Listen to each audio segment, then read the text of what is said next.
canal Informativo News.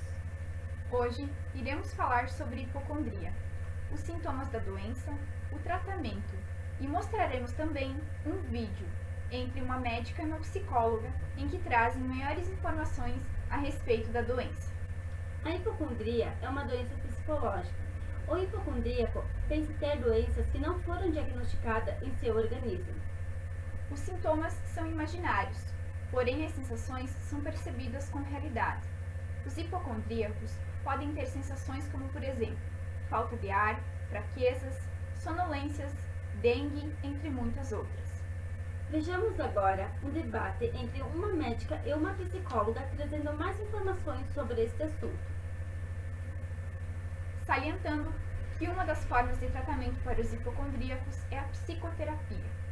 Além disso, medicamentos como antidepressivos também podem ajudar no tratamento. Olá, estamos aqui hoje para tratar do tema hipocondria nesse debate entre a Ana e eu, que sou doutora aqui na rede municipal de saúde, Seja bem-vinda, Ana. Oi, Rafael, tudo bem? É um prazer estarmos aqui para tratar hoje a respeito da hipocondria. Eu sou psicóloga, também trabalho aqui na unidade de saúde e em um outro município também como psicóloga, atuando na área de saúde. Faz tempo já, que tu está trabalhando com isso? Há 8 anos eu trabalho, há 8 anos eu sou formada e venho atendendo, me especializando sempre. Somos colegas, Já colegas. temos, Aqui há 3 anos trabalhamos juntas, Então, pessoal, para deixar bem claro aos telespectadores, estamos aqui para falar da hipocondria, que é uma doença psicossomática, também caracterizada como neurológica, por isso estamos, eu, médica, e a Ana, psicóloga, para falar um pouquinho melhor de como acontece essa doença, Então, ela é uma doença neurológica e psicossomática porque ela não tem, aparentemente, sintomas físicos. O nosso paciente, ele sente dores, ele aparentemente tem ferimentos e os sintomas dele são idênticos, aos pacientes que têm alguma doença real, uma doença física realmente. E esse paciente chega na unidade de saúde e nos explica a situação, ele tem dores, e por alguns momentos a gente percebe que essa dor não é real, ou por algumas coisas que se seguem a dor migrando, pelo corpo, aí acontece o encaminhamento para o psicólogo, Isso. Então, o diagnóstico da hipocondria, ele vai acontecer a partir dos sintomas que o paciente for apresentando. Então, existe o paciente que tem um medo de ter a doença. Então, ele chega lá e diz, olha, eu estou com medo de ter câncer, eu estou com medo de ter um problema cardíaco, eu estou com medo de estar infartando. Tem o paciente que tem todos os sintomas, mas que não tem a doença. Então, a gente faz essa caracterização, essa divisão. E a partir disso, então, alguns exames eles sempre são solicitados, Quando ele não vem com os exames do médico, então o psicólogo ele tem por função pedir todos os exames a respeito das dores que o paciente apresenta. Sabe que eu, esses dias na unidade, eu atendi uma senhora, E ela chegou com dores assim na perna direita. E daí eu achei que podia ser alguma coisa de osteoporose pela idade dela, então eu atendi ela, dei uns remedinhos para aliviar a dor e tal. Eu não achei necessidade de fazer exame naquele momento. Passou uma semana, a senhora voltou com dores na outra perna. Aí eu já fiquei encucada, eu disse, não, deve ser osteoporose, tem que pedir um exame para essa paciente, Caminhei o exame de sangue que dava para diagnosticar. Mas voltou, como negativo, então, daí eu disse, bom, agora eu já fiz, eu vou ter que ver o que vai acontecer. Dei uns remedinhos ainda para ela, para aliviar a dor. Na semana seguinte, a senhora me retornou com a dor em outro lugar. A dor estava passeando mesmo, a dor era na cabeça. Mas daí era uma coisa assim, mais tipo dor de cabeça natural, Daí naquele momento eu fiz um encaminhamento, como tu mencionou, Fiz ali ao psicólogo, por hipocondria, enfim, para que ela procurasse um auxílio psicológico. Depois daquilo não tive mais notícias da senhora, não sei como é que aconteceu o tratamento. Daí, depois que a gente encaminha, o que vocês fazem? Bom, nós recebemos o encaminhamento, então, partindo do médico, responsável pela unidade de saúde. E aí, esse paciente, então, a primeira sessão serve para o diagnóstico da dor. O paciente vai contar o que ele tem. A partir disso, se parecer realmente necessário, você pede todos os exames possíveis a respeito da dor que ele tem. Se o paciente sente dor na perna, você vai pedir desde um exame de sangue até uma ressonância, sim, até ultrassom eu já cheguei a pedir, porque na ressonância não veio nada, no raio-x não veio nada, então eu pedi um ultrassom para garantir, não tinha nada. Então, se segue o tratamento por hipocondria a partir daí. quando todas as dores que o paciente tem não significam nada. Pra gente ter uma ideia, eu atendi uma senhora, bom, na verdade eu já atendo ela há 6 meses, né? Então eu atendi essa senhora, ela chegou dizendo que tinha uma mancha no rosto, né? Mas olha, doutora, isso aqui, ó, tô com câncer de pele. Meu Deus. Aí eu olhei assim e disse, mas onde que a senhora tá vendo a mancha? Aqui, ó, doutora, aqui. Então ela tava vermelha por conta do sol. Eu penso que ela deve ter se olhado no espelho e visto aquela mancha vermelha, né? Que foi uma queimadura do sol. E aquilo estava caracterizando um câncer de pele para ela. Mas o câncer de pele, na cabeça dela, já estava em um estágio avançado pelo que ela viu. Aí, então, por via das dúvidas, né, eu pedi, sim, que se fizesse a coleta, enviasse para biópsia, o resultado veio, não tinha nada, o paciente está bem, Conseguiu colocar isso na cabeça sintomas. dela. Na verdade, assim, ó, eu estou tentando porque eu ainda não consegui colocar na cabeça dela que não é câncer. Ela ainda está pensando que pode ser alguma outra coisa. Então, se não é câncer, é outra coisa. Mas tem que me dizer o que É é. muito difícil eles aceitarem o diagnóstico. Eles não aceitam. Sim. Pela questão de estar acostumado, né? E aí, então, com essa mesma senhora, eu tenho um problema sério da automedicação. E o que se faz com o paciente com automedicação lá na unidade de saúde, doutora? Olha, a gente recebe muitos casos de pessoas que já chegam dizendo que remédio querem tomar. Então, assim, graças a Deus, as farmácias hoje, com aquela lei não dá mais remédio sem a prescrição médica, a gente acaba recebendo alguns pacientes que estão viciados em paracetamol, em nimesulida, né? Aqueles remédios, assim, de praxe para dores, para febre e para inflamações, né? Então, a pessoa chega ali e diz, bom, tô com dor de garganta, mas eu tomei ontem, eu acho que o senhor me prescreve o mesmo. Então, a gente se vê numa situação assim, se o paciente já sabe o que tomar, você começa a ficar meio assustado, porque aquele paciente ele vai começar a gerar uma doença realmente física, né? Porque como a gente mencionou antes, a hipocondria, ela não é física, ela é, né, uma doença psicológica. Mas por essa automedicação que você comentou com a senhora, ela pode vir sim a acarretar uma doença física. A pessoa pode adquirir problemas de rim, problemas do fígado, problemas do estômago e até o próprio vício daquele remédio. Você toma tanto aquilo sem ter a doença, quando você está doente, você precisa tomar, ele já não vai fazer efeito. Então, a única coisa que a gente faz é controlar apenas dando receitas daquilo que realmente é necessário. Mas, como algumas farmácias ainda não estão cumprindo a lei, a gente acaba perdendo um pouco o controle. Não se segue a risca, a determinação, né, dos órgãos responsáveis para que não se venda o medicamento sem a prescrição médica. Então, alguns casos acontecem sim. O paciente chega no próprio consultório e diz, olha, doutora, hoje eu tomei uma amoxicilina, parece que melhorou, eu não estou mais sentindo dor. Aí ele toma um paracetamol e ele diz que ele não sente mais dor no pé, que ele estava sentindo dor no pé. Então, acontece esses casos sim. E a questão de outras doenças, aí sim, físicas, serem causadas pela hipocondria, hoje é um caso um tanto quanto grave, porque já se tem essa consequência da hipocondria pela questão da automedicação. Aí que está a gravidade da hipocondria. Olhando assim de fora, por ser uma doença que vem de uma depressão, né? É uma das raízes da depressão, né?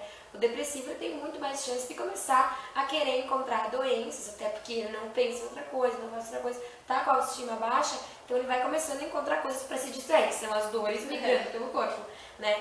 Mas a gravidade da hipocondria está justamente nisso, né, Ana?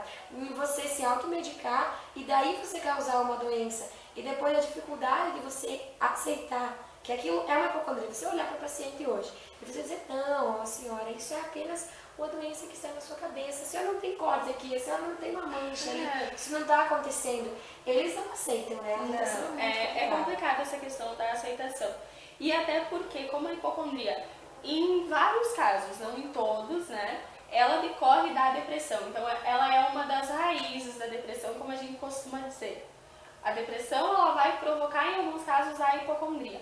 Então, essa questão da hipocondria, ela é tratada partindo da depressão. Mas o tratamento é um tratamento longo, ele exige o comprometimento do paciente, do psicólogo, da própria unidade de saúde, né, doutora? Como são os casos que a gente tem. Eles desistem, né? Eles abandonam, Sim. eles não se aceitam com aquela doença. Às vezes eles retornam lá para a unidade de saúde e dizem, olha, doutora, eu fui na psicóloga, ela me disse que eu não tenho nada. Eu voltei aqui, não pode, tá me doendo aqui, tá me doendo ali. Então, daí a gente vai fazendo, né, como tu mencionou, a importância de fazer os exames, né? Porque como os sintomas são iguais, a pessoa que acha que ela tem, sei lá, reumatismo, por exemplo, né? Então ela diz, ai, minha pele tá atrofiando aqui, meus músculos estão doendo e coisa. Você faz um exame, você faz outro, você não encontra nada, aí sim é que a gente deve encaminhar. Não sei se já contigo aconteceu alguma coisa disso. Na verdade, assim, eu recebi um caso, né, encaminhado por, logo no começo, primeiro ano de trabalho como psicólogo. Você sabe que o primeiro ano é sempre o mais difícil, né? Ah, sim, né? Me parei de minha viagem. O primeiro ano como psicóloga, aí eu recebi um encaminhamento lá, doutor, ao psicólogo por hipocondria. Fiquei pensando, né, tá, vamos atender a paciente para ver do que se trata. Aí ela chegou dizendo que sentia dores de cabeça muito fortes, né? E que a visão ela ficava um tanto quanto embaçada. Então dificultava bastante. Aí marquei uma próxima sessão, não pedi nenhum exame, mas fiquei com aquela questão na cabeça. Eu disse, será que realmente é hipocondria ou essa paciente tem alguma outra doença? Como ela não veio com nenhum exame médico, né? Logo eu fiquei em dúvida e resolvi, na próxima sessão, tirar a dúvida. Sim, já né? marquei para a próxima Melhor. semana. A paciente na próxima semana retornou com a mesma dor, com a mesma questão da visão, com um agravante que ela estava sentindo algumas tonturas e enjoos em decorrência da dor de cabeça. E a dor de cabeça ela passou a ser mais frequente. Então o que eu fiz? Para tirar a dúvida, como estava começando também, né, a orientação é sempre se pedir exame, encaminhei ao neurologista. Passei um encaminhamento ao neurologista. E disse pra ela, olha, se você conseguir, né, faça o quanto antes os exames que ele vai te pedir e tudo, pra gente tirar essa dúvida Precaução, mesmo, né? por precaução. Aí, um mês depois, a paciente não retornou, não marcou mais sessões. Eu também, né, como sempre com a agenda cheia, eu sempre bastante pessoas pra atender. Pra se tocar, né? Você demora até. Fiquei com aquele caso na cabeça, mas não tentei nem ligar pra saber o que tinha acontecido, né, qual era o encaminhamento. Aí, naquela, né, um mês depois, chega a secretária de saúde e vem conversar comigo e me parabeniza pelo encaminhamento ao neurologista. Eu disse, olha, ela tinha realmente um problema, né, ela tem um problema. Ela me disse que a paciente faleceu, né, ela estava com um tumor e foi diagnosticado, mas não deu tempo de cirurgia. Poxa, Então, nós perdemos situação. um mês na unidade de saúde, entre o médico, né, o clínico geral, que atendeu e que me encaminhou, as 2 sessões que eu atendia e eu encaminhei. Mas mesmo assim, o encaminhamento deveria ter partido do médico. Não partiu porque se tinha na unidade de saúde a comprovação de que não partiu dele. Então, um pouco é disso também. O médico ele precisa fazer o primeiro diagnóstico, fazer o encaminhamento. Eu fui parabenizada, eu não achei que merecia os parabéns, mas enfim, pela questão de ter encaminhado, A iniciativa, né? A iniciativa do encaminhamento. Aquilo que eu Hoje- falei, é preciso fazer o exame antes, né? Sim, hoje eu aprendi muito. Então, o que vem do médico, né, nos encaminhamentos que eu recebo de ti, eles vêm, sim, sempre com os exames comprovando. Todas as dores que o paciente apresentou, os exames estão comprovando que não tem nada. necessidade, E né? mesmo assim, o paciente ele vai apresentando no decorrer das sessões novas dores. Porque aquelas que ele tem, elas não estão dando resultado. Então, ele precisa apresentar novas dores. Com aquelas ele não tá conseguindo remédio, né? Isso. Então ele precisa de remédio. Aí com essas novas dores, então, é que a gente vai pedir novos exames. Eu costumo pedir também vários outros exames depois. Mas quando ele já vem com um diagnóstico pré-estabelecido, com algumas questões que já são apresentadas pelo médico, fica muito mais fácil o tratamento. Porque sabe que esses dias eu dei uma passadinha lá na unidade central e descobri que tem um grupo de apoio para pessoas que são usuários frequentes do posto de saúde, aquele pessoal que vai todo dia, toda semana, né? Então o pessoal do posto central deu uma organizada e fez um encontro como se fosse o Alcoólicos Anônimos, né? Pena que os pacientes não sabem que estão se encontrando porque são hipocondríacos. Mas estão lá se tratando, um ajudando o outro, né? Dando aquela força de dizer, ah, mas tu não tem nada mesmo ali. Porque às vezes quando a gente fala, né, nós como médico, psicólogo, às vezes eles não acreditam na gente. Então às vezes outra pessoa falando, eles começam a se ajudar e a perceber que realmente não há nada. Não há nada. É aquela questão, né? Uma pessoa que pertence ao mesmo grupo social que eu, que ocupa a mesma posição, ela me dizendo que eu não tenho aparentemente nada, eu vou acreditar muito mais fácil do que uma psicóloga me falando ou uma médica me falando, né, doutora? É pela questão do psicólogo, isso vai tá louco, né? Isso, porque o psicólogo ainda é tratado na sociedade como alguém que vai curar o louco. Então, o psicólogo é coisa pra louco. Doido vai à procura do psicólogo. Eu não tenho problema psicológico, então eu vou pro médico, e é o médico que tem que me tratar. E em alguns casos também já aconteceu com nós duas, né? A questão dele chegar lá, você explicar pro paciente, fazer todos os exames, o paciente volta e te procura e diz, vai lá e fala com aquela psicóloga porque ela tá ficando louca, eu tô doente, eu preciso de remédio, ela não me dá remédio. Acontece, né? Graças a Deus foram poucos, a gente conseguiu dar uma dobrada nesse pessoal, assim, né? Mas eu vejo que cada vez mais está acontecendo casos graves da hipocondria, ela foge um pouco ao nosso controle, daí a gente passa pra ti, né? E de ti às vezes parece que o paciente realmente está teimoso na aceitação da doença. É, que quando acontece a resistência do paciente ao tratamento, que você percebe que todas as suas tentativas, todas as formas de abordagem, elas não são suficientes, eu acabo então encaminhando para o CAPS, que atende os casos mais graves, né? E lá eu tenho um psiquiatra que vai auxiliar. Então, quando o tratamento foge ao psicólogo, não é feio você encaminhar para alguém superior a ti.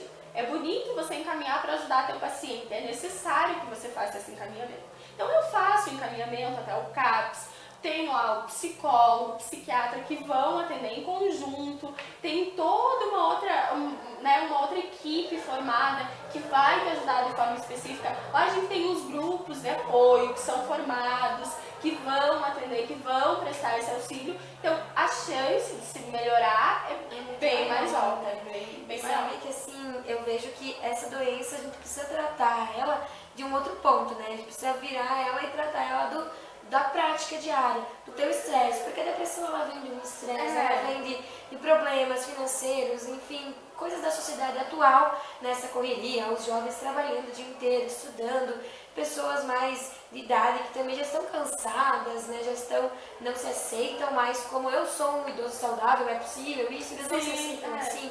Então, o estresse é o causador, né, da depressão que vem a causar hipocondria. Que vai acarretar em uma hipocondria, sim. Assim como uma depressão pode acarretar em várias outras doenças. Mas a hipocondria eu vejo como sendo a doença da década ou das últimas décadas. A questão, silenciosa, eu diria, ela é né? silenciosa, porque assim, a questão é que se tem, não se percebe, mas se tem praticamente 80% dos casos atendidos por mim, por exemplo, são hipocondríacos. Qual é a pessoa, qual é o cidadão que não pegou e foi tomar uma aspirina por conta ainda? Aí começa uma hipocondria, ela vem silenciosa. Exatamente. E a gente acha que não é nada, né, doutor? Mas assim, a gente acaba tomando alguns medicamentos, às vezes por achar, bom, uma dosinha só aqui, né? Aí que começa o erro. Que daqui a pouco você diz, bom, por ontem, hoje eu vou tomar de novo. E daí vai acontecer. E aí aquilo você que a gente tem mencionou a antes. dependência, né, do medicamento. A situação de ser uma doença grave, o motivo de nós estarmos aqui discutindo hoje. Exatamente. Né? É necessário, eu vejo assim, né? Acho que até tu vai concordar comigo, né, Ana? Que nós precisamos tratar a partir do foco do estresse, né? Fazer com que hoje a sociedade dê uma relaxada. Assim você vai curar N doenças, porque o estresse ele é uma fonte assim, inesgotável de doenças. Exatamente. Eu penso o mesmo, né, Rafaela? Porque a pessoa ela precisa, a partir de um diagnóstico, né, ter um acompanhamento psicológico, de repente até psiquiátrico, para que se tenha, assim, né, uma melhora que é gradativa, que se constrói como se fosse uma escadinha. Então você começa de um degrau e vai subindo, vai elevando, melhorando sempre. Muito obrigada então pela tua presença aqui, né? Por Imagina. essa conversa gostosa que a gente teve. E espero que o pessoal também tenha gostado de sanar essas curiosidades, essa dúvida sobre a hipocondria. Uma parte das dúvidas, porque tudo, né? Alguma Há coisa muito a se sempre falar, sobra, há né? muito o que se falar. Mas muito obrigada, Ana, pelo prazer. convite, foi um prazer estar aqui contigo. E agradeço realmente a todas as pessoas que puderam, né, ouvir, participar de alguma forma. Obrigada. Imagina, obrigada também. Para encerrar, iremos mostrar um videoclipe sobre hipocondria produzidos por alunos de Xaxim. Uma boa noite e até a próxima!